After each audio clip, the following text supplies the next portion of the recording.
नाशिकच्या आदिवासी विकास आयुक्तालय आणि ईदगाव मैदान येथे राज्य रोजंदारी वर्ग 3 व 4च्या कर्मचाऱ्यांचं आंदोलन सुरू आहे। बाह्यस्त्रोताद्वारे भरले जाणारे जे पदे आहेत ते रद्द करण्यात यावा या मागणीसाठी आंदोलन सुरू आहे। आज आंदोलनाचा 15वा दिवस आहे, मात्र या ठिकाणी हे उपोषण जे सुरू आहे त्या आंदोलकाचा आज 9वा दिवस असून गेल्या 9 दिवसांपासून त्या आंदोलकाचं उपोषण सुरू आहे आणि अचानक तब्येत बिघडल्याने या ठिकाणी आमदार हिरामन कोसकर आणि मनसे नेते दिनकर पाटील यांनी तात्काळ भेट घेत उपचाराचा सल्ला दिलाय। मात्र आंदोलकाकडून उपचार नाकारण्यात आलेला आहे आणि त्यामुळे कुठेतरी मनसे नेते दिनकर पाटील असतील, त्याचबरोबर आमदार हिरामन कोसकर असतील यांनी राज्यमंत्री इंद्रनील नाईक यांच्यासोबत फोनवर बोलणं करत या संदर्भात तोडगा काढण्याचं आश्वासन जे आहे ते आंदोलकांना दिलेलं आहे। आपल्यासोबत आमदार हिरामन कोसकर आहेत।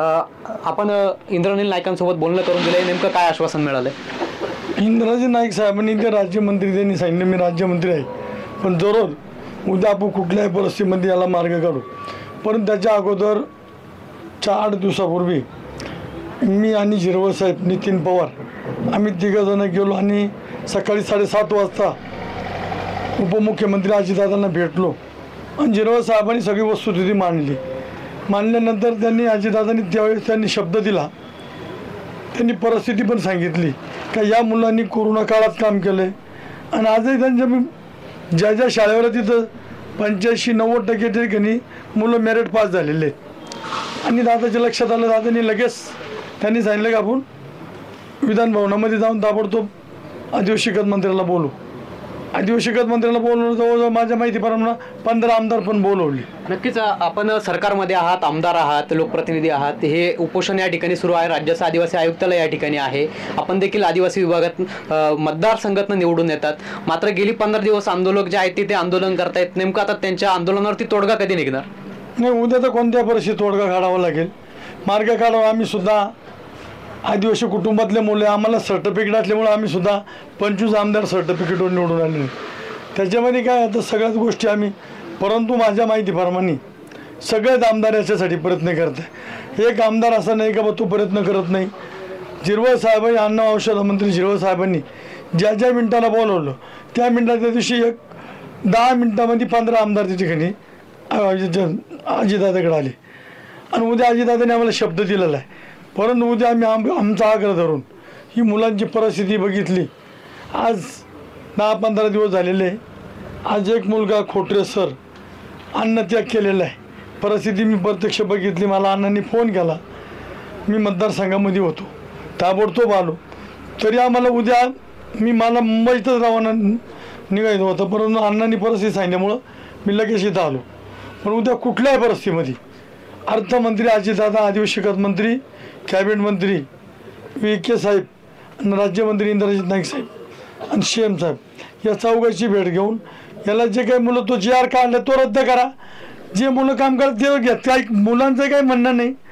जे काही आम्ही जेवढे मुलं काम करतो ते आम्हाला ज्ञान काम करायला ज्यावेळेस काम घेताना ते क्वालिफाय होते म्हणून ते घेतले ना। क्वालिफाय नसते तर मग एवढं मेरिट कसे काय लागले असते हे सुद्धा आम्ही मंत्र्यांना पण सांगतो उद्या, पण उद्या 100% मार्ग निघाल। नक्कीच मनसे नेते दिनकर पाटील देखील आहेत, ज्या आंदोलकाची आता तब्येत बिघडली त्यांनी उपचार घेण्यास नकार दिलाय। नाही, खरं तर हे महायुतीचं सरकारच फक्त घोषणा करतंय। मुख्यमंत्री महोदयांचा आज वाढदिवस आहे, अजितदादांचा वाढदिवस आहे आणि गोरगरिबांची मुलं इथं 15 दिवसापासून बसली। आम्ही माननीय राजसाहेब ठाकरेंना सुद्धा भेटलो आहे, साहेबसुद्धा उद्या बोलणार आहे आणि आमदार हिरामन कोसकर यांनी अनेक वेळा संबंधित मंत्र्यांशी भेटी घेऊन सुद्धा काम होत नाही आणि एवढ्या दिवस आज तो कर्मचारी मरणाच्या दारात आहे आणि तो आता उपचार घ्यायला नाही म्हणतोय। खरं तर मुख्यमंत्र्यांनी लक्ष टाकून ते फक्त घोषणा करतात, नुसत्या घोषणा। अरे एवढे लोक बसले म्हणे आम्ही एवढ्या लोकांना नोकऱ्या दिल्या, तेवढ्या लोकांना नोकऱ्या दिल्या आणि यांनी नोकऱ्या केलेल्या यांना खरा न्याय दिला पाहिजे। आणि ही गोरगरिबांची मुलं, शिकलेली मुलं, 1 ते 10 वर्ष नोकऱ्या केल्या। वर्ग 3 मध्ये 1971 मुलांनी काम केलं आणि वर्ग 4 मध्ये 2200 मुलांनी काम केलं आणि तुम्ही त्यांचा अंत बघतात, ही एक चुकीचं आहे। खरं तर आम्ही सगळ्या पक्षाच्या वतीनं त्यांना पाठिंबा दिलेला आणि आज आमदार सुद्धा या ठिकाणी अनेक वेळा येऊन गेले। पण तुम्ही सत्ताधारी आमदारांचं जर ऐकत नसेल हे सरकार, काय या सरकारला म्हणावं? घोषणांचं सरकार आहे, फसवतं बघतो लोकांना. या गरिबांचा विचार करा नक्कीच आणि यांना न्याय द्या. नक्कीच काय आंदोलक देखील आपल्या सोबत आहेत. तुमचं आता आमदार महोदयांनी मंत्र्यांसोबत, राज्यमंत्र्यांसोबत फोनवर बोलणं करून दिलंय, काय तुम्हाला आश्वासन मिळालं? नक्कीच त्यांनी सांगितलं की मी निर्णय घेऊ शकत नाही, परंतु उद्याच्याला आपण सर्वजण मिळून बैठक घेऊयात आणि या विषयावर तोडगा काढूत. परंतु मला आता विनंती नाही करणार, मी हक्काने मागतोय, जे आम्ही कष्ट एफर्ट्स दिलेले आहेत, साहेबांनी सांगितल्याप्रमाणे, अण्णांनी सांगितल्याप्रमाणे ते खरं आहे म्हणून तेही बोलले.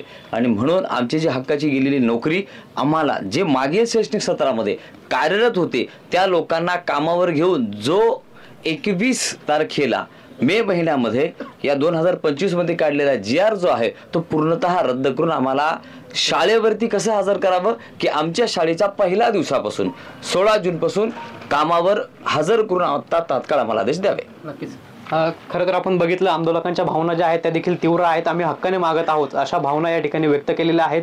त्यामुळे आता या आंदोलनावरती कशा पद्धतीनं तोडगा निघतो ते देखील पाहणं तितकंच महत्त्वाचं ठरणार आहे. पवन येवले, TV9 मराठी, नाशिक.